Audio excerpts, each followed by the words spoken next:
Paul Pierce was the basketball truth and LeBron's greatest rival. Pierce may not know how Stop the cap.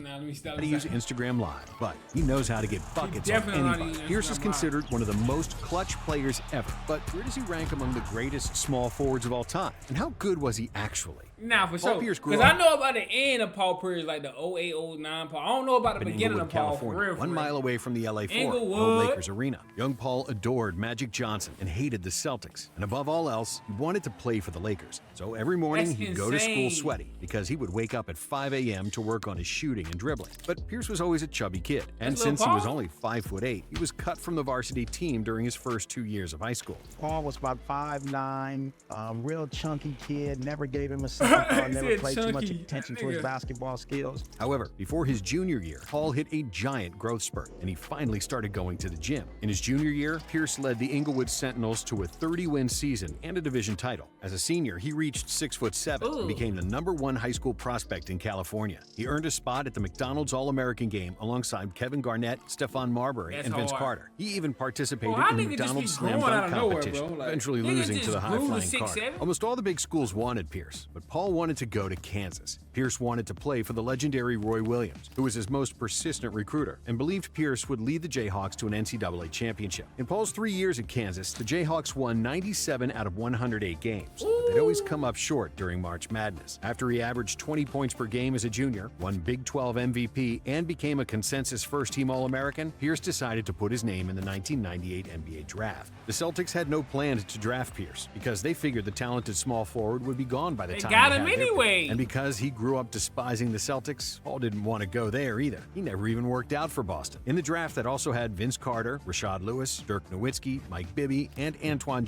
Ooh, this draft heavy, huh? Jameson, fate would have it that Man. Pierce was still available with the It ain't 10th that pick, heavy, but so it's heavy. he ended up a Boston Celtic. With the 10th pick in the 1998 NBA draft, the Boston Celtics select Paul Pierce. The That's a Celtics were Lakers going through a fan element, crisis. man. Their championship days were long in the rearview mirror, and they didn't have a winning season since 1993. Even though he came into training camp out of shape, Pierce quickly showed that he could be the guy to put the team on his back. After every practice, he stayed on and took extra shots. And with each shot, he would say Nowitzki, Olowokandi, Bibby, Carter, Jameson, naming all the guys drafted before him, showing his heart and motivation to prove that he was the best. The Celtics quickly discovered that Pierce wasn't afraid of anyone on the court, and that they had found themselves a gem. Pierce scored 19 or more points in 10 of his first 11 games, Stop finishing playing. his rookie year with 16.5 points, 6.5 rebounds, and over 40% from three. See, I ain't know that. Paul Pierce said, I'm actually the truth. See, I'm But his thinking biggest Paul problem came in is that the Celtics sucked. I lost 6 games in my final 2 years of college. In Boston, we had a 9-game losing streak in the first 2 weeks of the season. In his sophomore year, despite Pierce's 19.5 points per game, the team results didn't improve. When reporters asked Coach Rick Pitino how the Celtics could turn the 2000 season around, Pitino famously said, Larry Bird's now walking through that door, fans. Pierce was really good, but he wasn't on Bird. Fuck them kids. That's basically what he said, man. Larry Bird ain't coming, bro. Larry Bird, you know. White Jesus, he ain't Bird's coming level in. yet. However, just Ain't like had- Larry, Pierce loved to go out and empty a few bottles. His usual routine was getting drunk, partying all night, grabbing a bite to eat, and then running a series of sprints from 4 to 6 in the morning. We played basketball, chased girls, and went out clubbing. We did it all with the same intensity, said former teammate Jason That's what Crow. it is, But on man. September 25th, 2000, when Paul Pierce went out with teammate Tony I was Batty born in and his 2000. brother, it nearly became his last ever party. They all went to the Buzz Club in Boston, yeah, he and while got the Batty stabbed. brothers went to the bathroom, Pierce started a conversation with 2 I think I girls. heard this Paul story was before. soon approached by a guy who told him to get away from his sister. Within half a minute, at least 3 people jumped on the Celtics small forward. Pierce was hit in the head with a bottle of champagne. One of the attackers pulled out a knife and stabbed Pierce 11 times in the back and neck, one of which stopped 3 millimeters from Paul's heart. Deadly strike right here. It pierced my diaphragm, pierced my lung, but just pinched it to and stopped short in my heart. When Batty came out of the bathroom, his teammate was lying in a pool of blood. Barely breathing. Damn, bro, niggas always hating, man. Hey, bro, come on now, dog. Always hating, bro. Come on, man. I'll give it my sister. Why your sister in the club for, man? What is she doing in the club? Get out the club, folk. Damn, that's tough. Batty came out of the bathroom. His teammate was lying in a pool of blood. Barely breathing. And there's blood everywhere. I hope I don't lose too much blood to where, I died. After Len Bias died of an overdose and Reggie Lewis suffered a heart attack on the court, the Celtics had yet another superstar tragedy. Damn. Almost. Paul miraculously survived the incident. And even though the doctor said he shouldn't raise his arms above his head for a while, Pierce was immediately back in the gym shooting three-pointers. 5 weeks after the stabbing incident, Pierce played in the season opener, and he was the only Celtic to play in every game that year. Stop playing. His toughness earned nigga. respect throughout the league, and his The truth. popularity further increased when the brilliant games began to follow. Pierce became super fun to watch, and for one simple reason. It seemed like you could do anything he could do. Pierce was not particularly fast. He was not superhumanly strong. Bop. His game He was a just was game of skill smooth. and knowledge. Even when he was 22, he looked like one of those 40-year-olds who come to the park, stretch for half an hour, and then when the game starts, show that they are the MVP. Pierce had that special, easygoing aura around him, similar to Luka Doncic now. Just like Luka, Paul was playing basketball at his own pace, knowing for a fact that whatever a defender did to him, he'd still find a way to score. Other than Kobe Bryant, the And this- Celtics hey. number 34 had the best footwork in the entire league. But what really set him apart from everyone else, and what enabled him to create separation against much faster and more explosive players, was his shoulders. I ain't gonna lie though, that Luka Doncic comparison, even though people be like Luka Doncic, that's actually a good comparison. The way they move and you know what I'm saying? Which but were he ain't Luka arguably though. the strongest in the NBA. While defenders usually managed to stay close to him with their Bop. feet, Pierce would lower his shoulder and smash into them, and his opponents said it was like being hit by a truck. Even when Pierce got past his defenders and dunked over people, he looked more like a huge Boeing 747 dunking slowly shit. bobbing on the runway, rather than a billion-dollar fighter jet taking off in milliseconds. Pierce combined his old man game with the bravado of a cocky teenager, and his trash talking made him one of the most interesting and most popular Somebody players hit in the this NBA. right here. On March 13th, Bum, 2001, bum. the Celtics visited the defending champs, the Lakers, and Pierce scored 42 points on 13-19 shooting. After the game, Shaq had the legendary interview where he nicknamed Paul for the rest of his life, The Truth. Write this down. Paul Pierce is the mother truth. But even though he averaged truth. 25 points per game, Shaq and gave his him that, all-star that's teammate crazy. Antoine Walker averaged 23, no other Celtic averaged more than 9 points, and Boston missed the postseason again. When the 2002 season came, Pierce was determined to finally win. He was named Eastern Conference Player of the Month twice, averaging 26 points and 7 rebounds per game, with 40% shooting from deep. Paul made his first All-Star and All-NBA team, and he led the league in total points. Even his trash-talking chops got meaner. After hitting 2 3-pointers in Michael Jordan's face and then blocking his shot, Pierce said, "Old man, retire. This is not your league anymore." But most Yeah, importantly, yeah. Pierce finally led the Celtics to the playoffs, their first postseason berth in 7 years. Paul averaged 30 per game in the first-round victory against Iverson and the Sixers, and then dominated Cooking the Iverson Pistons up. en route to the Eastern Conference Finals versus the Nets. In Game 3 of the series, the Celtics pulled off one of the greatest fourth-quarter comebacks in NBA playoff history. Pierce proved his clutch gene by scoring 19 of his 28 points in the final 12 minutes, as Boston overcame a 21-point deficit to beat the Nets. The win gave the Celtics a 2-1 advantage in the series. However, the Nets would not lose again and proceed to the NBA Finals. And despite the loss, the Celtics had a lot of potential, playing exciting basketball with a lot of pressing and running. But in the following years, they failed to add the talent that would get them to the next level. Pierce was putting up big numbers and kept making all-star teams, but the team took a step backward. In 2003, they got swept by the Nets in the second round, and the year after, they got swept in the first round. In the 2005 playoffs against Indiana, the pissed-off Pierce earned an ejection for elbowing an opponent. As he walked off the court, Pierce took off his jersey and waved it above his head. Celtics legend Red Auerbach called his actions an embarrassment, and Boston got kicked out of the playoffs once again.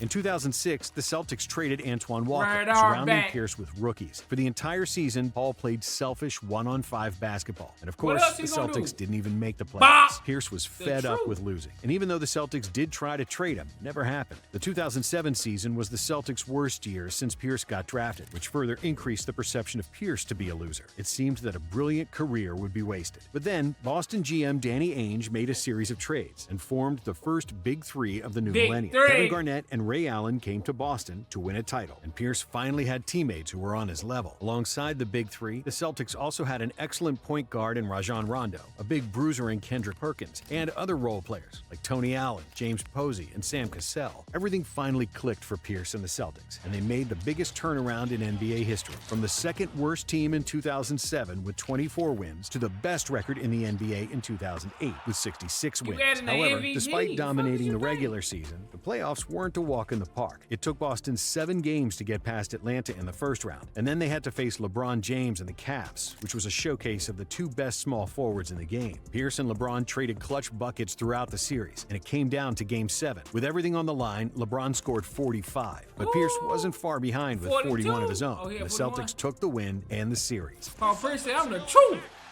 To the Eastern Conference Finals for the first time. Then, Boston got past the Pistons to secure their first NBA Finals trip since 1987 against the same legendary Damn, opponent, the since LA Lakers. In Game 1 of the 1987? Finals, Pierce got injured in the third quarter after a drive from Kobe Bryant. He was carried off the court in a wheelchair. The Celtics' title hopes seemed doomed without...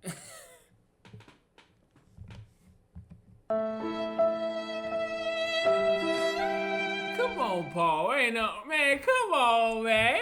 Pierce, but their best player returned a few minutes later, scored 15 like he points about by to the end of die. the third quarter, and won the game for the Celtics. This game is forever known as the wheelchair game, and to this day, Pierce has two versions of the story. He One said that he take a sprained his drink, MCL, and the second that he just had to go to the bathroom for quick number 2. I have a confession to make.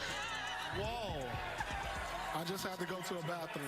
In Game 4, the Celtics were down by 24 points in the second quarter, and it looked like the Lakers were going to tie the series. But Pierce demanded to guard Kobe for the rest of the game, and in the second half, Bryant shot just 6 of 15 from the field. The Celtics took a lead with around 4 minutes remaining that they would not relinquish, completing the biggest comeback in the NBA Finals since 1971. But the Lakers would win Game 5, despite 38 points from Pierce. And then, in Game 6, Boston gave the Lakers a 39-point smackdown to win title number 17 for the Celtics franchise. Pierce led the Celtics with 22 points, 5 rebounds, and 6 assists, and he deservedly won the Finals MVP, completely thrashing the perception of a loser. In 2009, Boston kept all their key players and continued to dominate the league. The Celtics were the heavy favorites to repeat, but toward the end of the season, they suffered a massive blow when KG injured his knee and got ruled out for the season. Without Garnett, Boston needed some extra heroics from Pierce, and he delivered. It's hard to even count all the clutch buckets he scored in an epic first-round matchup against the Bulls, leading Celtics to a 4-3 series win. However, in the second round, in another Game 7, Boston fell to Orlando, and their season was over. In 2010, Garnett came back, but it was clear that he wasn't the same player he was before the knee injury. Still, the Celtics easily got past the Heat, largely thanks to Pierce's buzzer beater in Game 3.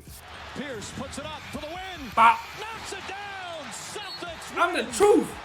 Then came the heavy favorite LeBron and the Cavs, where Paul decided to spend all his energy on defense to stop James, and the Celtics defeated the King again. In the Eastern Finals, Boston avenged the loss from the season before, defeating Orlando to reach another NBA Finals, again against the Lakers. The Finals was a very physical, old-school brawl type of series, where both teams struggled to score 100 points in a game. After 5 games, the Celtics had a 3-2 lead, but they had to play the last 2 games in Los Angeles, and they lost their best rebounder, Kendrick Perkins. While Boston fans hoped for a title immediately in Game 6, the Celtics got blown out by 22 points. However, in Game 7, the Celtics had a 13-point lead in the second half, and it seemed like Pierce would defeat Kobe once again. But thanks to Pau Gasol's big game and Ron Artest's clutch three-pointer, the Lakers came back and won the game in the final moments. In 2011, Miami's new Big Three dominantly defeated the Celtics, and it seemed like KG, Ray, and Pierce's run was over. Until, in 2012, Boston bounced back, and Pierce hit a crucial three-pointer over LeBron James in Game 5 to take a 3-2 series lead, except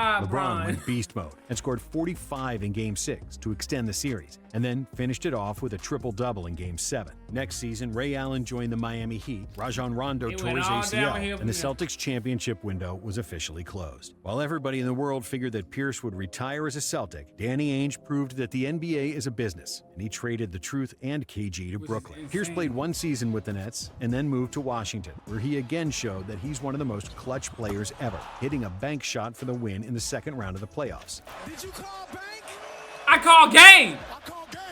Pierce Game. then rejoined Doc You Rivers talking in about, Los nigga, I Angeles call to play bank. for the Clippers, but neither Pierce nor the Clippers had much success in his 2 seasons there. On July 17, 2017, Pierce signed a ceremonial contract with the Boston Celtics in order to retire from the NBA as a Celtic. On February 12, 2018, the Celtics retired Pierce's jersey, with the That's Truth hard. and the whole arena overwhelmed with emotions. Oh, they got. I didn't know he retired his jersey. Pierce That's wasn't hard. the best That's Celtics hard. player, and he didn't win the most trophies or score the most points. And he's not even the top 10 all-time small forwards. But Pierce was the basketball truth.